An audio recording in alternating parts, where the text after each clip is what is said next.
जय हिंद साथियों, मैं आदेश आप सभी का आपके अपने परिवार राही आदि क्लासेस में स्वागत करता हूं। तो हम सभी हिंदी के 20 क्वेश्चनों को सॉल्व करने वाले हैं। तो आप सभी क्लास में बने रहिएगा। क्लास को लाइक कीजिएगा, शेयर कीजिएगा, चैनल को नए हो तो सब्सक्राइब कीजिएगा। अब हम अपने क्वेश्चन को देखते हैं। पहला क्वेश्चन है हमारा, निम्न में से कौन सा वाक्य में अपूर्ण वर्तमान काल का प्रयोग हुआ है। ऑप्शन ए है, यानी पहला है पार्थ खेलता है, पार्थ खेल रहा है, पार्थ खेलता होगा या पार्थ खेल रहा होगा। पूछा क्या है, अपूर्ण वर्तमान काल। पार्थ खेल रहा है, क्या कि पार्थ खेल रहा है। अभी कार्य वर्तमान काल में जारी है लेकिन पूर्ण नहीं हुआ है। तो ऑप्शन हमारा जो है दूसरा वह सही हो जाएगा।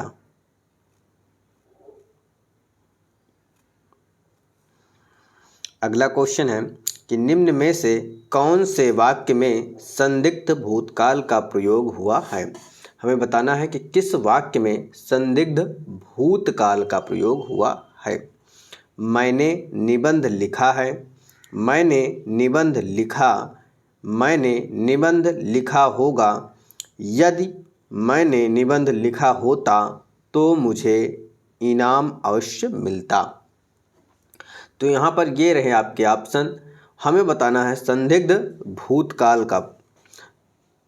तो ऑप्शन तीसरा देखिएगा, मैंने निबंध लिखा होगा। यहाँ पर क्या है, मैंने लिखा होगा, यानी संदिग्ध को ही दर्शा रहा है। तो राइट आंसर हमारा ऑप्शन तीसरा हो जाएगा। क्या हो जाएगा, ऑप्शन तीसरा हमारा सही हो जाएगा। अब चलते हैं अगले क्वेश्चन पे। अगला क्वेश्चन है कि क्षीर का पर्यायवाची शब्द है। क्षीर शब्द का हमें पर्यायवाची बताना है। खीर, जल, दूध, नीर। तो क्षीर का जो पर्यायवाची होता है वह दूध होता है। क्या होता है, दूध होता है। अब आते हैं अगले क्वेश्चन पे। तो अगला क्वेश्चन है कि संस्कृत से विकृत होकर, क्या संस्कृत से विकृत होकर आने वाले शब्द को क्या कहा जाता है। देखिए, जो शब्द संस्कृत का होता है, ज्यों का त्यों रख ले लें हिंदी भाषा में, तो वो कहलाता है तत्सम। लेकिन जो संस्कृत के शब्द हों और उसमें थोड़ा अंतर होकर यानी विकृत होकर हिंदी भाषा में लिए जाते हैं, हिंदी में आ जाते हैं, तो उन्हें तद्भव कहते हैं। उन्हें क्या कहा जाता है, उन्हें तद्भव कहा जाता है। अगला क्वेश्चन है कि निम्नलिखित में तत्सम शब्द कौन सा है। तत्सम शब्द का हमें चयन करना है। अस्थि, बेगम, चपरासी, जमीन। तो यहाँ पर जो अस्थि लिखा हुआ है यह तत्सम शब्द हो जाएगा। क्या हो जाएगा, तत्सम शब्द हो जाएगा। अगला क्वेश्चन है बेताल पच्चीसी। क्या बेताल पच्चीसी किस विशेषण का उदाहरण है। अपूर्ण संख्यावाचक, समुदायवाचक, पूर्ण संख्यावाचक या क्रमवाचक। तो यहाँ पर क्या है, समुदायवाचक है। बैताल पच्चीसी, पच्चीसी कहा गया है यानी समुदाय को व्यक्त किया जा रहा है। तो यहाँ पर समुदायवाचक विशेषण हो जाएगा। अगला क्वेश्चन है कि निम्न वाक्यों में से एक व्याकरण की दृष्टि से शुद्ध नहीं है, यानी एक जो है वह अशुद्ध दिया गया है। उसी को हमें पहचानना है। क्या है कि सत्य बोलने के लिए कोई तैयारी नहीं करनी पड़ती, सच हमेशा दिल से निकलता है। दूसरा है कभी कभी सिर्फ एक शब्द, एक वाक्य या एक विचार हमारी जिंदगी बदल सकता है। कई बार हम कोई चीज़ से प्रेरित होकर कोई ऐसा काम शुरू कर देते हैं पर उसे पूरा नहीं कर पाते। चौथा है, स्वर्ग या नरक में जाने की कुंजी भगवान ने हमारे हाथ में दे रखी है। हमारे हाथ में दे रखी है।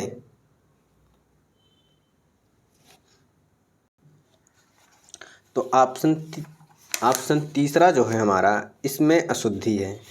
क्या अशुद्धि है कि यहाँ पर देखिए क्या लिखा है कि कई बार हम कोई चीज़ से प्रेरित होकर कोई ऐसा काम शुरू कर देते हैं पर उसे पूरा नहीं करते हैं। देखिए यहाँ पर कहीं ना कहीं कॉमा की आवश्यकता थी। क्या, कई बार हम कोई चीज़ से प्रेरित, यानी कहीं पर कामा वामा लगा ही नहीं है, तो इसलिए हमारा तीसरा ऑप्शन ही क्या हो जाएगा, अशुद्ध हो जाएगा। कई बार हम को, यहाँ पर क्या होना चाहिए, कामा, कोई चीज़ से प्रेरित होकर कोई ऐसा काम कर देते हैं पर उसे पूरा नहीं करते, तो हमारा तीसरा ऑप्शन जो है वह सही हो जाएगा। अगला है, छाया है माथे पर आशीर्वाद सा, पंक्ति में प्रयुक्त अलंकार पहचाने। इस पंक्ति में हमें अलंकार पहचानना है। अनुप्रास अलंकार, पुनरुक्ति अलंकार, उपमा अलंकार या श्लेष अलंकार। तो यहाँ पर क्या होता है कि उपमा अलंकार है। कौन सा? उपमा अलंकार है। जैसे उपमा अलंकार की परिभाषा क्या होती है, जहाँ भिन्नता हो, क्या, भिन्नता रहते हुए या भिन्नता हो और उपमेय की उपमान के साथ, क्या, उपमेय और उपमान के साथ समानता दिखाई जाए। जैसे छाया है माथे पर आशीर्वाद सा, यहाँ पर क्या है कि दोनों को समान कर दिया गया कि छाया है माथे पर आशीर्वाद सा छाया हुआ है। तो ऑप्शन सी हमारा यानी तीसरा सही हो जाएगा, उपमा अलंकार। अगला क्वेश्चन है, उसके बात करने का तरीका मुझे अत्यंत डैश करता है। दिए गए विकल्पों में से सही का चयन करके रिक्त स्थान की पूर्ति करिए। अब इस जगह पर खाली स्थान पे हमें भरना है क्या, कि उसके बात करने का तरीका मुझे अत्यंत प्रभावित करता है, प्रचारित करता है, अनुशासित करता है या संतुलित करता है। तो क्या हो जाएगा, प्रभावित करता है। क्या हो जाएगा, प्रभावित करता है। अगला क्वेश्चन है, मैंने आम खा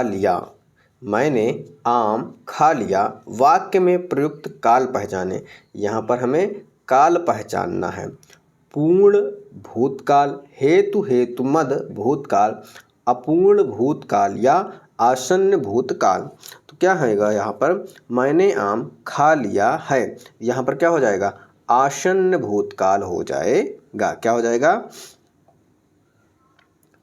आसन्न भूतकाल हो जाएगा।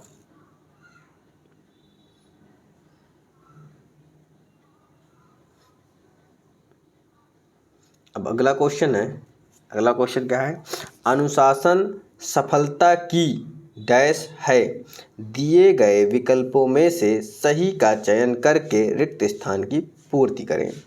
तो अनुशासन सफलता की कुंजी है, या अनुशासन सफलता की जड़ है, या अनुशासन सफलता की उन्नति है, या अनुशासन सफलता की प्रगति है। तो आप सभी जानते हैं कि अनुशासन सफलता की कुंजी है, यानी पहला ऑप्शन हमारा सही हो जाएगा। अगला क्वेश्चन है, हीरक सी समीर माला जप। क्या, हीरक सी समीर माला जप, पंक्ति में प्रयुक्त अलंकार पहचाने। इस पंक्ति में अलंकार पहचानना है। क्या पहचानना है, अलंकार पहचानना है। हीरक सी समीर माला क्या है, हीरक सी यानी दोनों में समानता दर्शा रही है, समानता दर्शाया जा रहा है, समानता दिखा दी गई है, तो इसलिए क्या होगा, यहाँ उपमा अलंकार हो जाएगा। अगला है, आटे में थोड़ा नमक डालें। आटे में थोड़ा नमक डालें। वाक्य में प्रयुक्त व्याकरण पहचानें। तो व्याकरण यहाँ पर पहचानना है क्या कि अनिश्चित परिणामवाचक, प्रत्येक बोधक वाचक, संकेतवाचक, पूर्ण संख्यावाचक। तो यहाँ पर क्या है कि आटे में थोड़ा नमक डालें। अब थोड़ा क्या है, निश्चित है? नहीं निश्चित, अनिश्चित है। तो क्या हो जाएगा, अनिश्चित परिमाण वाचक हमारा राइट आंसर हो जाएगा। अगला क्वेश्चन है, निम्न वाक्य में त्रुटि का चयन करें। जीवन और मरण या मरण विधाता के हाथ में है। क्या? जीवन और मरण विधाता के हाथ में है। विधाता में है, के हाथ, या जीवन मरण? क्या? जीवन मरण। तो यहाँ पर किसमें हो जाएगा, जीवन और मरण के बीच त्रुटि है। मरण नहीं, मरण होता है। क्या होता है? मरण, जीवन मरण। अब आते हैं अगले क्वेश्चन पे। अगला क्वेश्चन क्या है कि दिए गए विकल्पों में से पंडित का स्त्रीलिंग कौन सा होगा।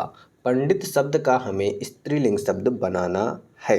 क्या हो जाएगा, पंडित पत्नी, पंडिती या पंडिती या पंडिताइन। तो आप सभी जानते हैं क्या, पंडित का स्त्रीलिंग पंडिताइन हो जाएगा। क्या हो जाएगा, पंडिताइन हो जाएगा।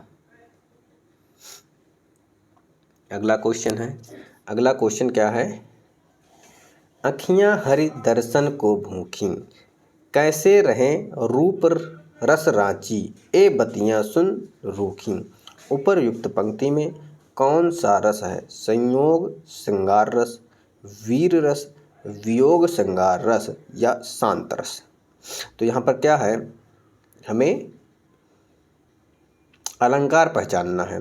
अखियां हरि दर्शन को भूखी, यानी दोनों जो व्यक्ति हैं ये क्या है, दोनों दूर दूर हैं। जब दूर दूर हों तो क्या है कि वियोग श्रृंगार रस है। क्या? वियोग को दर्शाया जा रहा है। तो यहाँ पर राइट आंसर क्या होगा, वियोग श्रृंगार रस हो जाएगा। अगला क्वेश्चन है, कनक कनकते सौगुनी, माँ दक्ता अधिकाय, या खाए बौरात नर व पाए बौरात। तो यहाँ पर कनक कनक शब्द 2 बार आया है और दोनों कनक का अर्थ अलग अलग है। तो यहाँ पर कौन सा अलंकार हो जाएगा, उपमा अलंकार, यमक अलंकार, अनुप्रास अलंकार या श्लेष अलंकार। तो क्या हो जाएगा, यहाँ पर यमक अलंकार हो जाएगा। और इस उदाहरण को आप कक्षा 7 ही 8 से पढ़ते चले आते हैं। अगला क्वेश्चन है, मंगल भवन अमंगलहारी, द्रवहु सो दशरथ अजर बिहारी। उपरयुक्त पंक्ति में छंद कौन सा है। इस पंक्ति में हमें छंद बताना है। सोरठा छंद है, सवैया है, चौपाई है या दोहा है। तो यहाँ पर क्या है, आप जब भी रामायण पढ़ते हैं तो वहाँ क्या होता है, चौपाई होता है। क्या होता है, चौपाई है। अब आते हैं अगले क्वेश्चन पे। तो अगला क्वेश्चन क्या है, निम्नलिखित में कौन सी पुस्तक रामचंद्र शुक्ल द्वारा लिखी गई है। कविता के प्रतिमान, यम गाथा या हिंदी साहित्य का इतिहास या विचार संग्रह, निबंध संग्रह लिखा हुआ है। तो आचार्य रामचंद्र शुक्ल की पुस्तक हमें बतानी है। तो क्या है, हिंदी साहित्य का इतिहास। क्या हो जाएगा, राइट आंसर हमारा हिंदी साहित्य का इतिहास हो जाएगा। अब आते हैं अगले क्वेश्चन पे और आज हमारा 20वां क्वेश्चन है, लास्ट। रसिक प्रिया के लेखक कौन है। हमें बताना है कि रसिक प्रिया के लेखक कौन है। मलूकदास, बिहारी लाल, दादू दयाल या केशव दास। तो रसिक प्रिया के जो लेखक हैं वह केशव दास जी हैं। कौन है, केशव दास जी हैं। तो ये रहे आपके 20 क्वेश्चन। उम्मीद है आपको क्लास पसंद आई होगी। आप सभी सहयोग करें। तो आज की क्लास को यहीं पे समाप्त किया जाता है। आप सभी का इस क्लास में जुड़ने के लिए बहुत बहुत धन्यवाद।